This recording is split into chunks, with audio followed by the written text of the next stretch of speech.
És evident que els arguments ja s'han repetit massa vegades, no?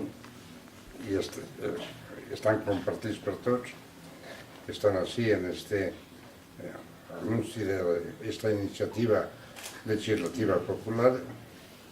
El que acaba de dir Ferran, pues, està assumit per tots. Però per a mi hi ha una cosa molt important, que és la vertebració del poble valencià i el que significa enfortir la democràcia.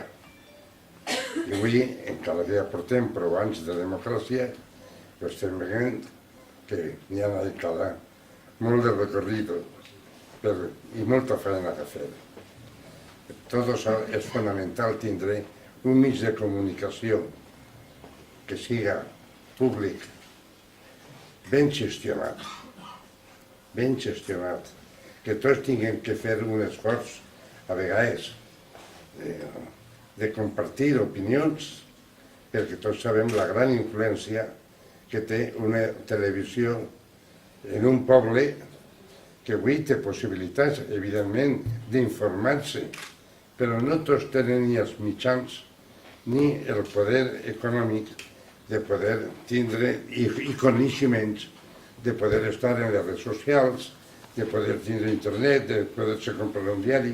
I la televisió és bàsic per a rebre una informació general. Tot això enforteix la democràcia, la diversitat d'opinions, i tot això ens podria fer com a poble més importants i més grans.